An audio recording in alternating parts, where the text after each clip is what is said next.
오늘은 요한복음 13장 31절에서 38절 본문을 통해 새 계명을 주노니 서로 사랑하라. 새 계명을 주노니 서로 사랑하라는 첫 번째 보별 설교 말씀을 통해 우리 모든 성도님께서 서로 사랑하며 신앙생활 하시는 하나님의 귀한 자녀들 되시길 주님의 이름으로 축복합니다. 주님께서 제자들에게 하셨던 고별 설교의 첫 번째 메시지는 서로 사랑하라. 이것이 너에게 명하는 새 계명이다라는 것이 예수님의 말씀이셨습니다. 한 사람의 인생에서 그의 마지막 유언을 듣는 것은 정말 중요합니다. 모든 사람은 죽음 앞에 그가 삶을 해안 가운데 정리하면서 하는 말들이 있습니다. 감탄사일 수도 있고 후회하는 말일 수도 있고 하나는 긴 문장이 될 수도 있고 하나는 유언서에서 쓰는 편지가 될 수도 있고 어쩔 때는 책이 될 수도 있습니다.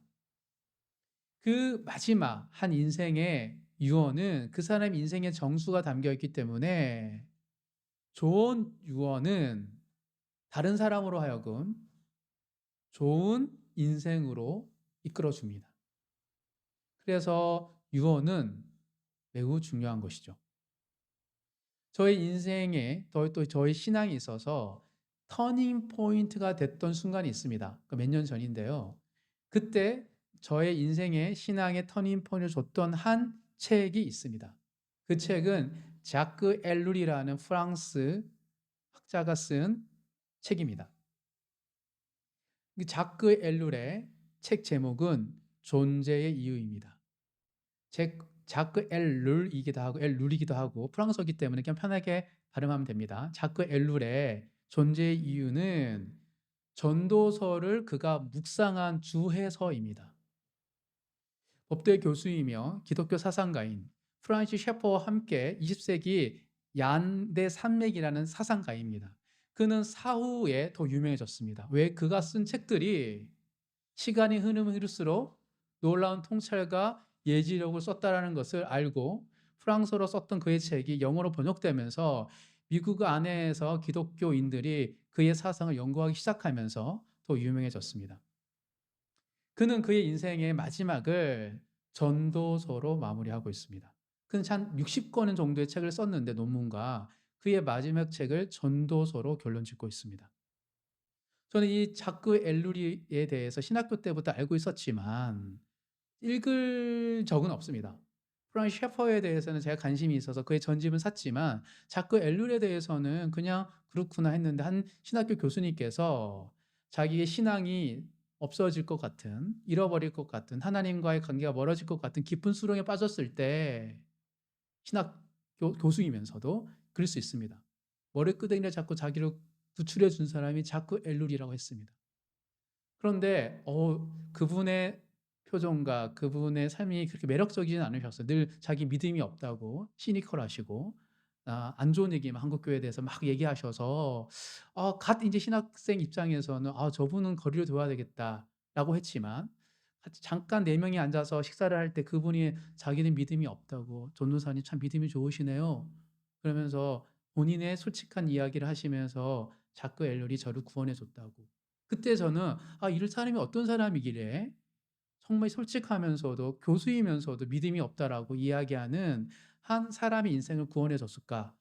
하지만 그분의 삶이 매력적이진 않기 때문에 관심이 없었다가 제가 몇 년 전에 전도서를 주의해야 하는 가르쳐야 하는 상황에서 여러 주석서를 찾다가 자크 엘룰의 존재 이유라는 책이 전도서 주에서라는 걸 알고 제가 읽고 저의 삶이 변했습니다.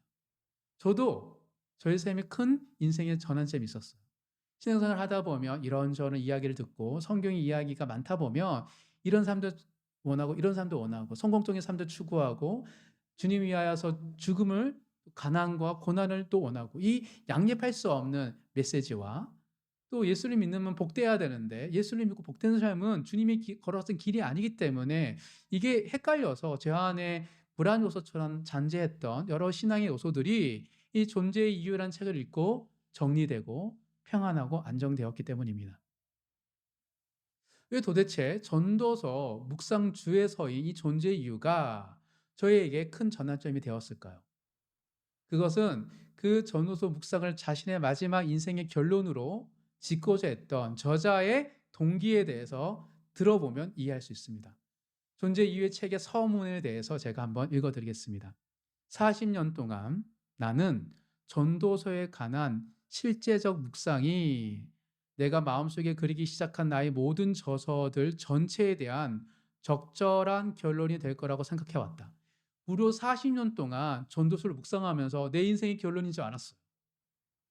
그런데 그것은 지적이고 활동적인 내 삶의 여정이 끝날 무렵에 가까이 와서야 가능할 듯 했다.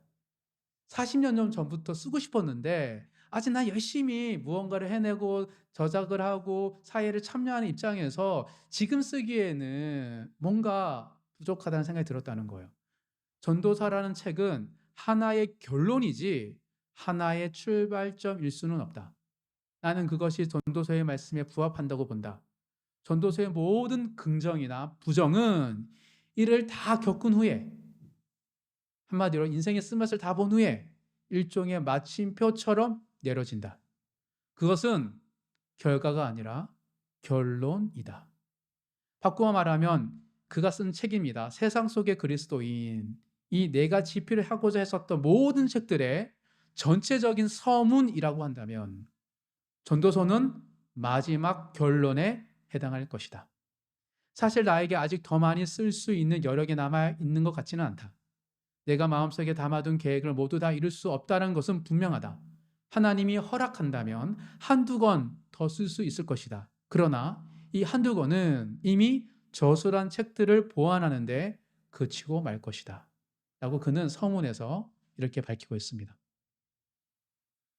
그는 전도서를 끊임없이 묵상하면서 자신에게 말을 걸고 자신에게 답을 줬던 게 성경 중에서 전도서라고 이야기합니다. 그리고 이걸 너무 쓰고 싶었는데 그가 쓸 때를 기다렸다고 합니다. 그리고 마침 이걸 쓰고 이것이 바로 자신의 인생의 유형 같은 결론이라고 그는 말하고 있습니다. 저는 우연찮게 전도서를 가르치려고 이 책을 읽고 저희 불안했던 신앙이 잠잠해지고 저의 신앙이 선명해졌습니다. 이것이 유언이 가진 힘이죠. 그리고 이 책을 읽고 복음에 대한 열정이 커졌습니다. 이 모든 것이 헛되다고 말하는 전도서는 모든 것이 헛되다 이야기하거든요. 이 전도서를 읽고 저는 신앙이 정리될 뿐만 아니라 복음에 대한 열정이 커졌을까요? 회복됐습니다. 왜 그랬을까요? 1993년 저자가 임종하기 한 해 전에 한 철학 교수와 한 인터뷰에서 한 그의 대담을 보면 왜 내가 전도서 존재 이유를 읽고 신앙의 불안함이 해소될 뿐만 아니라 복음에 대한 열정이 회복됐는지를 알 수 있습니다. 자, 읽어드리겠습니다. 이렇게 질문합니다. 전도서를 읽으려고 사람들에게 교수님이 바라는 것이 무엇인지 결론 삼아서 우리에게 말씀해 주시면 좋겠습니다. 즉, 전도서를 읽으려고 하는 사람들에게 이 책이 무엇을 말하는지를 한번 얘기해 주시면 좋겠습니다. 라고 질문하자 이렇게 자꾸 엘론이 이야기합니다. 내 생각에 전도서와 같은 책에서 얻을 수 있는 개인적인 열매는 먼저 우리 자신에 관해서 진지한 성찰을 하게 한다는 것입니다. 아마도 전도서는 성서의 많은 다른 책들보다 우리를 더 직접적으로 절박한 상황에 처하게 합니다. 왜냐하면 전도서 보잖아요. 굉장한 절박한 이야기가 많아요. 그러니까 우리의 인생에 대해서 적나라하게 드러나는 것이 전도서입니다. 왜냐하면 전도서를 제쳐놓고서 그 모든 말씀이 실제로 나와 관계가 없다고 말하는 것은 정말 불가능하다고 나는 믿기 때문이다. 전도서에 대해서 이해가 없이 우리 인생을 논하는 것을 불가능하다고 저자는 봤기 때문이에요. 그래서 내 생각에 전도서는 복음서의 입문서로서 아주 중요합니다. 자꾸 예로는 전도서를 복음서의 입문서라고 이야기하고 있습니다. 왜냐하면 복음서를 그저 위로로 가득 찬 부드럽고 작은 영적인 이야기로 보고 싶지 않다면, 전도서에 대한 인생에 대한 이해가 없으면 그냥 복음서는 위로를 주는 가득 찬 부드럽고 작은 영적인 이야기로 받아들일 수밖에 없다고 보는 거예요. 그런데 전도서를 통하여서 본다면 전도서는 우리 인생의 모순, 아이러니, 우리가 겪게 되는 상실, 믿음이 있었는 상실, 믿음이 좋은 사람이 먼저 죽고 악한 자가 드세하는, 알 수 없는 인생에 뒤엉켜 있는 이 고통을 겪고 나서 복음서를 읽는 것이 좋기 때문입니다. 또한 복음서는 마태복음 25장에 심판의 조명 아래 읽어야 합니다. 전도서는 이 심판을 우리 자신에게 돌리게 합니다. 전도서를 읽다 보면 우리가 겪게 되는 이 인생의 고난과 고통이 우리 문제임을 알게 한다는 게 전도서라는 거예요. 그렇게 되면 전도서는 정말 유익하게 우리를 비추는 거울이 됩니다. 즉, 저자는 전도서가 복음서의 입문서로서 역할을 한다고 말하고 있습니다. 정말 그렇습니다. 저는 이 존재 이유를 읽고 제가 믿었던 예수님에 대해서 다시 보게 됐고, 예수님이 정말 지금 나에게 필요하다는 것을 깊이 깨달았기 때문입니다. 지혜와 허무가 뒤엉켜 있는, 무언가를 지혜롭게 살지만 내가 뜻한 데 이루어지지 않는 것, 또 누구는 쉽게 얻는 이 허무한 인생의 지혜와 허무가 뒤엉켜 있는 이 세상에서 예수님을 바라보지 않고서는 절대 살 수 없다는 사실을 전도서가 알려줬기 때문인 거죠. 자크 엘룰이라는 위대한 사람은 그가 수없는 삶의 여러 가지 시도 끝에 그는 끊임없이 전도서가 내 인생의 결론임을 알고 마침내 때가 이르러 전도서에 대한 묵상주에서를 냈고 그것을 자기 모든 저작의 결론이라 이야기했습니다. 그리고 그 결론인 그의 유언 같은 전도서 묵상 존재 이유의 책을 읽고 저는 놀라운 변화와 좋은 삶으로, 좋은 인생으로 나아갈 수 있었던 것이죠. 만약 그가 유언 같은 자신의 삶의 엑기스로 전도서로 묵상한 자기의 주예서를 발간하지 않았다라면 과연 저의 신앙의 문제가 그렇게 쉽게 해결되고 복음의 열정이 회복될 수 있었을까라는 질문이 가지고, 또 다른 한 교수님이 믿음을 떠나려고 하다가 믿음을 돌이켰던 일이 생길 수 있었을까라는 생각이 듭니다. 그만큼 좋은 사람의 유언은 다른 사람으로 하여금 좋은 인생으로, 신앙으로 이끌어주는 것이죠. 앞으로 우리는 누구의 유언을 듣게 되냐면 바로 예수님의 유언을 보게 됩니다. 예수님은 마지막으로 전날 밤 제자들에게 했던 고별 설교를 16장까지 이르는 그것을 8주간 시리즈로 살펴보도록 하겠습니다. 초대교회에 가장 오랫동안 교회를 섬겼던 사도 요한, 거의 90이 넘어서까지 초대교회를 섬겼던 사도 요한이 요한복음을 통하여서 누구의 이야기? 예수님의 고별 설교 이야기를 중요하게 다루고 있고 집중적으로 다루고 있다는 사실은 험난한 인생길 속에서 믿음을 지키기 위해서 예수님의 유언의 말씀을 지키는 것이 얼마나 중요한지 그가 깨달았기 때문입니다. 사랑하는 성도 여러분, 예수님의 고별 설교 8주 동안 함께 묵상하고 생각하면서 우리의 마음에 새겨 예수님 우리에게 명령하시는 말씀을 지켜 따라감으로 말미암아 예수님처럼 살아가시는 모든 성도님 되시길 주님 이름으로 축복합니다. 오늘은 첫 번째 시간입니다. 예수님의 첫 번째 고별 설교의 핵심은 아주 간단합니다. 34절입니다. 다 같이 읽겠습니다. 새 계명을 너희에게 주노니 서로 사랑하라. 내가 너희를 사랑한 것 같이 너희도 서로 사랑하라. 서로 사랑하라입니다. 아주 간단합니다. 서로 사랑하라. 대부분의 성도는 이 서로 사랑하는 말을 듣고 익숙합니다. 신앙생활을 하고 교회에서 들었던 말 중에 가장 많이 들었던 말이 서로 사랑해야 돼. 하나님은 사랑이야. 라는 이야기이기 때문이죠. 너무 당연합니다. 너무 식상합니다. 늘 들었던 말이에요. 그래서 사랑하는 말만 들어도 사람들은 다 알지라고 생각을 하죠.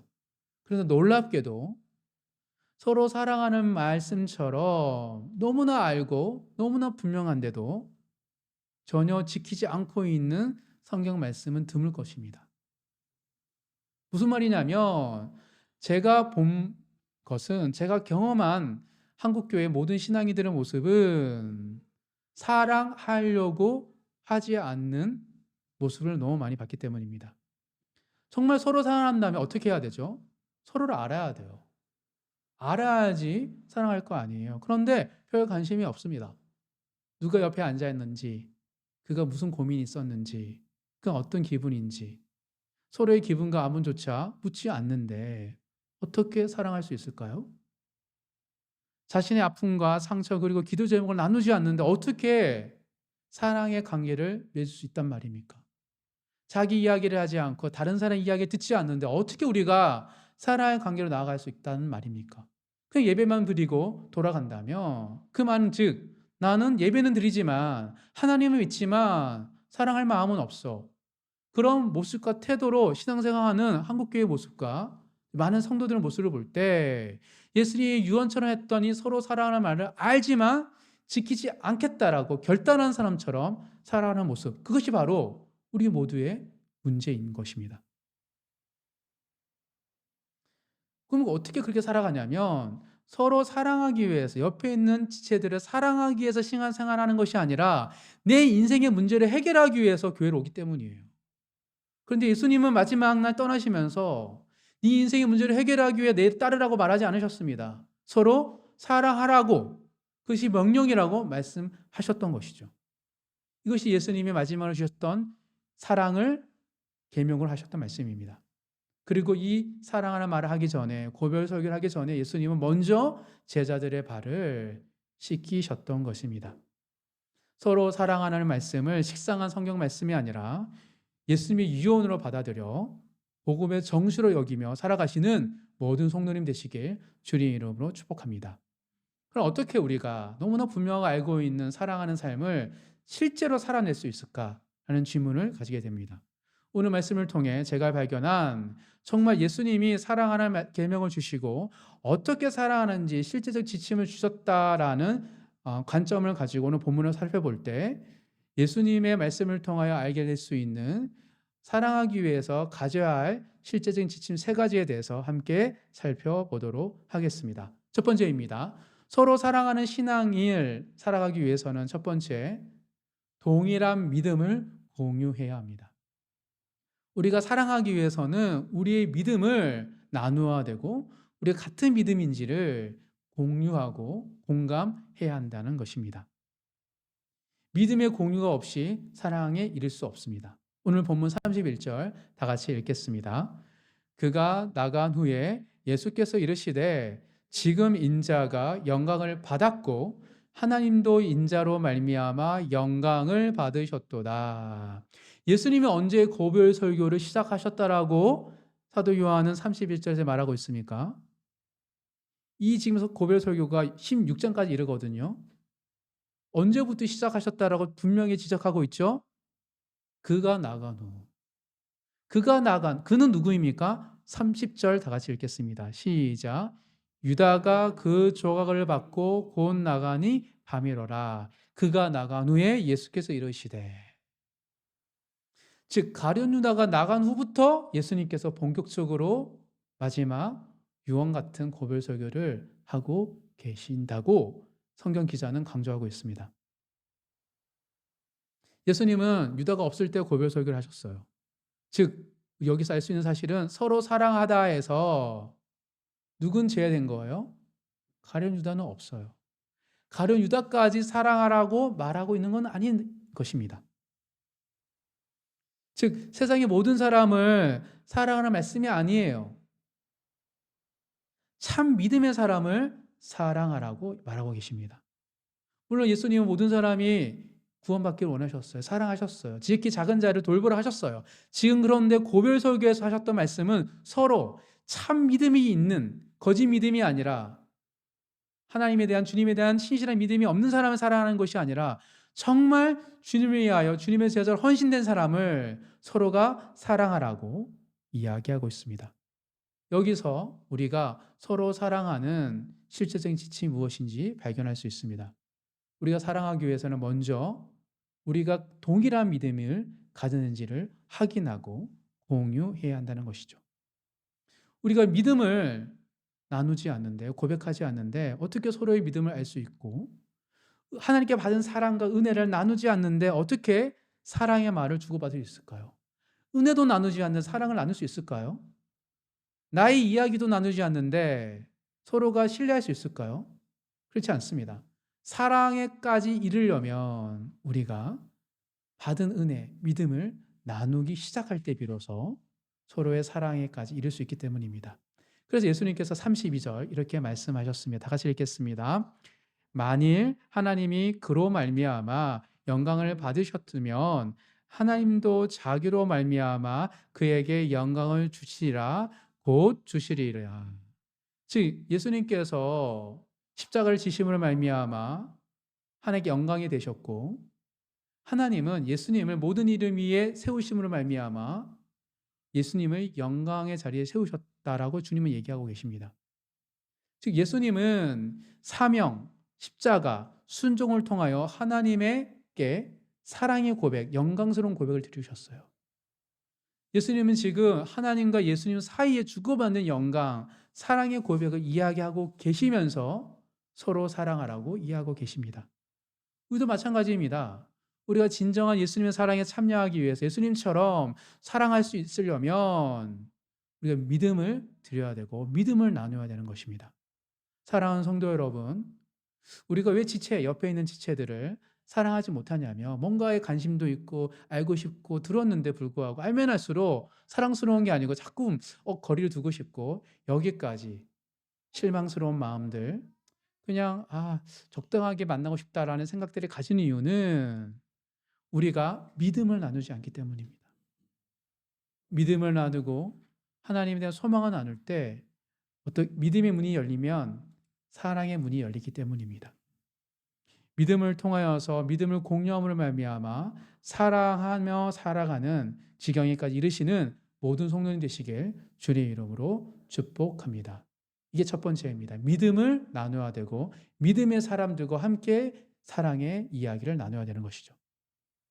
두 번째, 서로 사랑하는 신앙인이 되기 위해서는 두 번째, 감정보다 행함을 우선해야 합니다. 사랑은 감정이라 생각합니다. 아닙니다. 사랑은 행함이 중요합니다.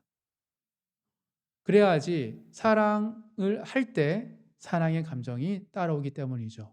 특별히 믿음의 공동체에서는 감정보다 행함이 우선되어야 합니다. 33절입니다. 다 같이 읽겠습니다. 작은 자들아, 내가 아직 잠시 너희와 함께 있겠노라. 너희가 나를 찾을 것이나 일찍이 내가 유대인들에게 너희는 내가 가는 곳에 올 수 없다고 말한 것과 같이 지금 너희에게도 이르노라. 예수님께서는 작은 자들아, 아이들아, 다정한 말입니다. 굉장한 다정한 말로, 이렇게 세워주는 말로, 격려하는 말로 부르시면서 내가 가는 곳은 너희가 올 수 없다라고 말하고 계시죠. 예수님은 지금 제자들이 따라올 수 없는 곳으로 떠나십니다. 그 말은 무엇입니까? 지금 내가 하는 말은 마지막 말이야. 고별, 유언 같은 말이야. 라고 말하십니다. 그리고 나서 이렇게 말씀하시죠. 34절 한 번 더 읽겠습니다. 새 계명을 너희에게 주노니 서로 사랑하라. 내가 너희를 사랑한 것 같이 너희도 서로 사랑하라. 그 새 계명을 너희에게 준다, 사랑하라는 말은 그냥 말이 아닙니다. 마지막 말이야. 작은 자들아, 다정하게 말하면서 되게 마지막 너희가 하는 말인데 사랑은 계명이야 라고 하고 계신 것이죠. 서로 사랑하는 것은 단순한 가르침이 아니라 지켜야 할 명령으로 예수님이 격상시키셨습니다. 이젠 더 이상 믿음의 형제자매를 사랑하는 것은 단순히 그리스도의 덕목이라고 말해서는 안 됩니다. 사랑은 덕목이죠. 아닙니다. 사랑은 계명입니다. 우리가 선택할 수 있는 여러 좋은 가치가 아니라 무조건 따라야 한 예수님의 마지막 유언의 말씀이기 때문입니다. 따라서 그리스도인이 되었더라면 우리는 무조건 형제 자매를 사랑해야 합니다. 달리 말할게요. 왜 교회 오십니까? 왜 신앙생활 하십니까? 왜 예배 드립니까? 서로 사랑하기 위해서 교회 오는 겁니다. 그러하기에 멀리서 온라인으로만 예배가 충분하지 않습니다. 하나님을 알고 말씀을 듣는 건 가능하지만 사랑은 안 됩니다. 사랑은 만나야 되고 들어야 되고 그의 얼굴을 봐야 되고 그의 아픔과 감정을 들어야 되기 때문에 오는 것이에요. 즉 사랑하기 위해서 신앙생활 하셔야 됩니다. 그렇다면 이런 질문이 듭니다. 어떻게 사랑할 수 있을까?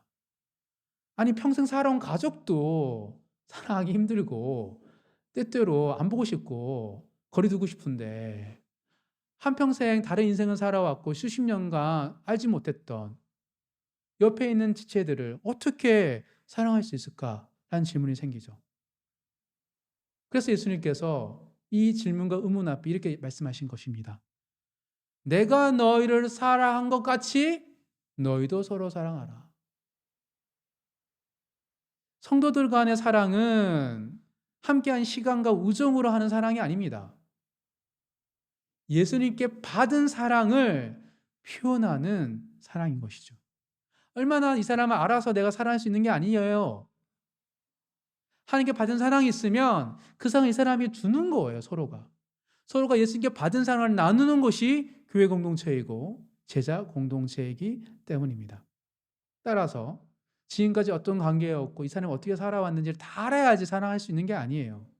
지금 내가 받은 사랑을 이 사람에게 주는 거예요. 그래서 믿음의 토대 위에 함께 믿음을 나누고 같은 믿음 위에 서로가 받은 예수님의 사랑을 서로의 받은 만큼 다른 사람에게 베풀고 나누는 것이 교회인 것입니다.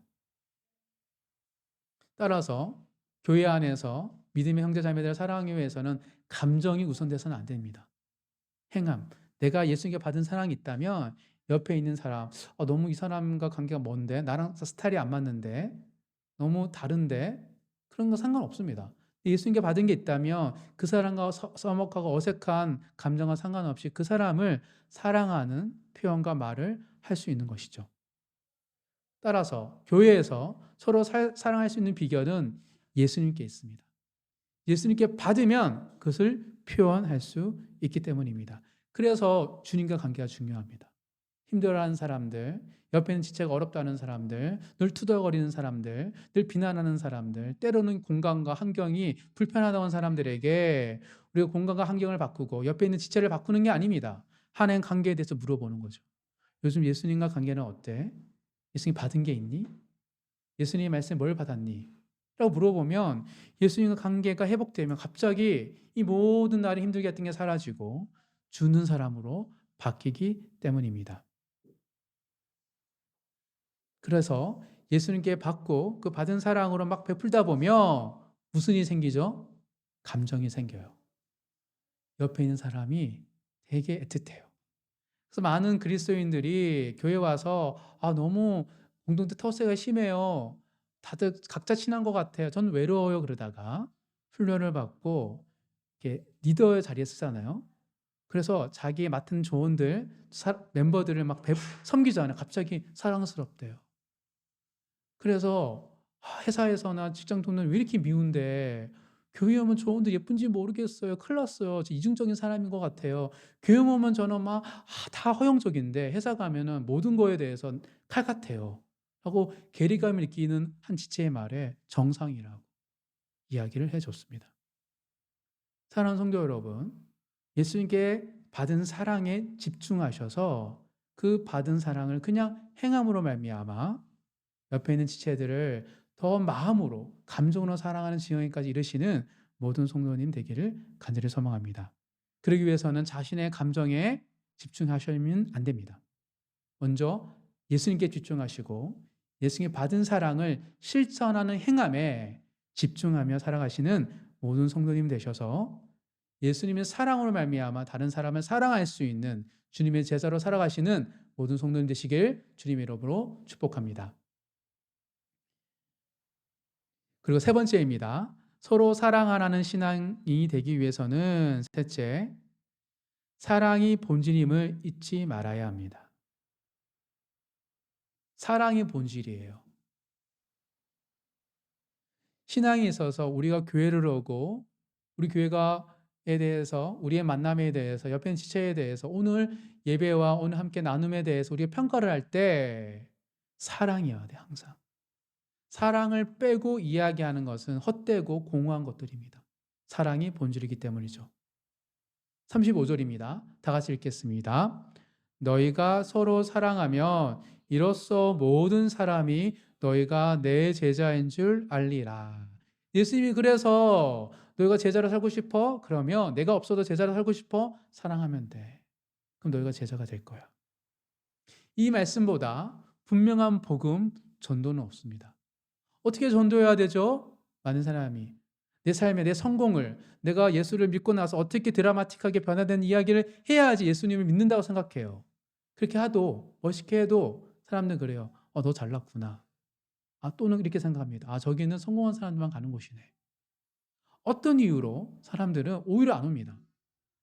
그런데 성공한 사람이든 실패한 사람이든 고난 가운데 있는 사람이든 아무나 어려움이 없는 사람이든 그들이 예수를 믿게 되는 것은 예수 믿는 사람들이 사랑으로 충만할 때 서로를 아끼고 서로를 생각하고 서로가 하나님 공급해 주는 힘으로 말하고 하나님의 말씀을 전하고 서로가 사랑을 주고받을 때 사람들은 변하기 시작합니다. 어떻게 저럴 수 있지? 나도 저런 사람이 되고 싶다. 저런 존재가 되고 싶다. 따라서 교회가 우리가 서로 사랑하다 보면 자연스럽게 복음이 흘러가고 사람들이 교회 문을 두드리기 시작하는 것이죠. 이 간단하고 분명한 메시지를 지금 누가 예수님께서 떠나기 직전에 제자들에게 하고 계신 것입니다. 사랑하는 게 제일 중요해. 그럼 제자가 될 거야. 제자로 불림받을 거야. 예수님이 없는 제자들의 삶은 혼란과 혼동으로 가득할 거라심을 예수님 아셨습니다. 그래서 그 모든 혼란과 혼동을 다 예수님께서 함께 할 수 없으니까. 그래서 예수님께서는 제자들에게 명령해 주신 거예요. 계명으로. 사랑하기만 하면 돼. 서로 사랑해. 무조건 서로 사랑해. 그러면 너희가 내 제자인 줄 알 거야. 달리 말할게요. 나는 너희와 함께 없지만 너희가 서로 사랑할 때 나의 영이 너희와 함께 할 거야. 예수님의 부재가 예수님 임재로 바뀌는 이유는 딱 한 가지입니다. 사랑할 때. 아무리 우리가 화려하고 예수를 그림을 붙이고 찬양을 하고 말씀을 선포하더라도 사랑이 없으면 하나님 임재가 못 느껴요. 그런데 우리가 가진 것이 없더라도 또한 되게 어렵고 힘든 시간 또 하나님 여러 탄압 속에서 찬양을 힘있게 고백도 못하는 선교지에서 서로 사랑할 때 하나님이 임재하십니다. 그것이 험난한 인생길에서 우리를 지탱할 수 있는 하나님 주신 예수님이 명하신 선물이기 때문입니다. 사랑하는 성도 여러분, 절대 잊지 말할 중요한 핵심 가치는 사랑입니다. 사랑이 본질이고 서로 사랑하는 것. 내 혼자 사랑의 감정 느끼는 게 아니에요. 서로 사랑하는 것에 집중하셔서 서로 사랑하는 행함을 통하여 우리 가운데 함께 하시는 하나님을 주님을 경험하시는 모든 성도님 되시길 간절히 소망합니다. 그렇기 때문에 사랑이 본질임을 아는 사람은 이런 질문을 항상 가집니다. 지금 내가 옆에 있는 지체를 사랑하는가? 보통 우리 질문 이런 질문이죠. 내가 지금 은혜를 받고 있는가? 찬양에 집중하고 있는가? 내가 오늘 말씀에서 뭘 배웠는가? 라고 생각했는데 그것도 중요하지만 항상 잊지 말아야 할 것은 지금 내가 옆에 있는 지체를 사랑하는가? 나는 지금 사랑하기 위해서 말하고 있는가? 사랑하기 위해서? 나는 오늘 사랑을 주고받기 위해서 행동하고 있는가? 라는 생각을 가지고 사랑을 주고받기 위해서 오시고 말하시고 행하시는 모든 성도님 되시길 주님 이름으로 축복합니다. 즉 세 가지입니다. 예수님께서 명하셨던 사랑의 계명을 지키는 삶의 지침은 믿음을 공유하고 간정보다 행함을 중요하게 여기면서 사랑이 본질을 잊지 않을 때 주님이 우리 가운데 임하여 주시는 것이죠. 따라서 어렵지 않습니다. 매우 심플합니다. 서로 사랑하려고 하기만 하면 되는 것이죠. 그런데 알면서도 불구하고 왜 안 될까요? 많은 신앙인들이 그게 잘 안 될까요? 그 이유는 모든 우리 내면에 깊은 우리를 막아서는 것들이 있기 때문입니다. 장애물이죠. 오늘 본문에는 그 장애물이 베드로를 통해 드러나고 있습니다. 그것은 바로 지나친 자기 확신, 자기 과신, 오만함이기 때문입니다. 베드로는 믿음이 출중했습니다. 그래서 그는 그 자신에 대해서 지나친 자기 확신이 있었어요. 믿음에 대해서. 그래서 예수님께 떠나기 직전에 서로 사랑하라는 고백 말씀을 주시고 세속시도 하셨는데도 불구하고 이 말을 들으면 보통 어떤 마음을 가져야 돼요? 나는 정말 요한을, 유다를 사랑하는가? 라는 질문을 가져야 되는데 그 메시지를 듣는 순간에도 지금 베드로에게 와닿았던 말씀은 뭐냐면 예수님 못 따라간다고? 나는 따라갈 수 있는데 자신의 믿음에 대해서 그 자부심이 스크래치 된 거에 대해서 집중합니다. 한번 볼까요? 36절, 37절 두 절 다 같이 읽겠습니다. 시몬 베드로가 이르되 주여 어디로 가시나이까? 예수께서 대답하시되 내가 가는 곳에 내가 지금은 따라올 수 없으나 후에는 따라오리라.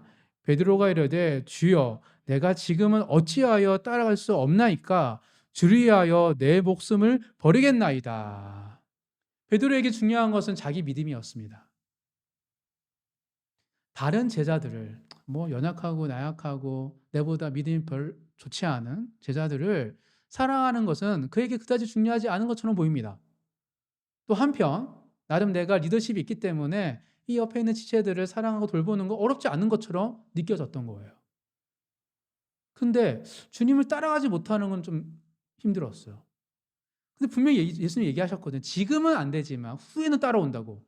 왜 내 지금 못하냐고. 왠지 예수님께 섭섭하고 내 믿음에 대해서 예수님께 믿지 못하는 것 같아서 나는 제자들과는 달라요. 다른 제자들과. 드러내고 싶었던 거예요. 베드로에게는 자신의 믿음이 다른 제자들과 더 낫고 더 크다라는 것이 그에게는 매우 중요했습니다. 그래서 자존심이 상했고 그래서 그 자존심 상한 것을 보상하기 위해서 예수님께 도전하고 있고 예수님께 직면하고 싶어합니다. 그러니 예수님의 가장 중요한 고별 설교의 핵심을 놓치고 있는 것이죠. 그 예수님의 말씀을 듣고 그 자기의 삶의 문제를 재조정하고 더 안정되고 더 나아가지 못하고 자기를 증명하려고 입증하려고 이야기하고 있는 것이죠. 즉 사도 베드로는 지금 자신의 믿음에 집착하고 있고 자신의 믿음을 드러내려고 하고 있고 자신의 믿음을 강조하려고 하고 있는 것이죠. 언제? 예수님 죽음 앞두고 있는데도. 그 연약하고 나약한 베드로를 보시고 예수님께서는 이렇게 말씀하십니다. 38절 마지막 절 다 같이 읽겠습니다. 예수께서 대답하시되 내가 나를 위하여 내 목숨을 버리겠느냐? 내가 진실로 진실로 내게 이르노니 닭 울기 전에 내가 3번 나를 부인하니라. 베드로야, 너가 죽기까지 나를 따르기는커녕 3번 나를 부인할 거야. 그 순간 베드로는 부인합니다. 오늘 본문에 나오지 않지만 다른 복음서에서는 아니라고 절대 그리 없겠더라고 이야기합니다. 베드로는 지금 자신의 믿음에 대해서 착각하고 있습니다. 그런데 그 착각은 위기가 오면 드러납니다. 고만고만한 상황 속에서 그냥 좋은 일일 때 예수 믿고 잘 되고 잘 풀리고 회사도 풀리고 모든 게 잘 풀릴 때는 자기 믿음이 큰 줄 알아요. 그런데 고난이 찾아오고 예수님 부재하는 사건이 찾아올 때 진정 자기의 믿음이 드러나죠. 즉 우리의 믿는 믿음, 우리가 서로 사랑하지 못하는 믿음은 자기 자신에 치중되어 있기 때문입니다. 오로지 내 변화, 내 성장, 나의 가정, 나의 일터, 내 것만 가득하니까 착각하는 거예요.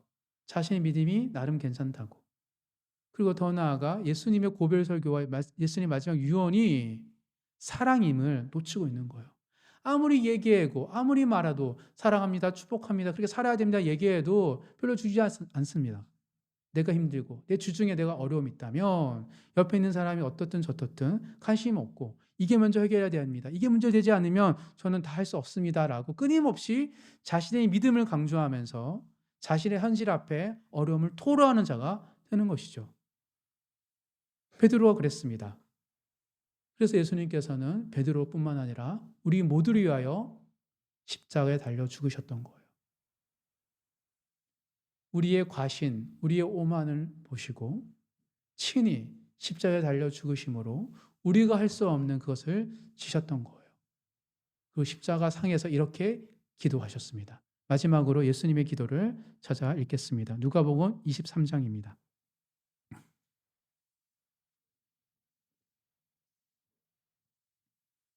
누가복음 23장 34절. 누가복음 23장 34절 한 절만 다 같이 읽겠습니다. 시작. 이에 예수께서 이르시되 아버지 저들을 사하여 주옵소서 자기들이 하는 것을 알지 못함이니이다 하시더라. 그들이 그의 옷을 나눠 제비 뽑을세. 예수님의 옷에 예수님을 얻게 되는 것에 다 혈안이 된 사람들 앞에 이들은 지금 자들이 하는 걸 모릅니다. 용서해 주옵소서라고 예수님은 십자가 달려 죽으셨습니다. 그렇기에 예수님 늘 필요합니다. 여전히 우리는 우리가 하는 것을 모릅니다. 우리의 행함이 주님에 대한 것이 아닌 주님이 명령하셨던 말씀에 대한 순종이 아닌 내 것, 내가 더 원하는 것, 내가 더 채우려고 하는 발상으로 했던 믿음의 고백임을 모를 때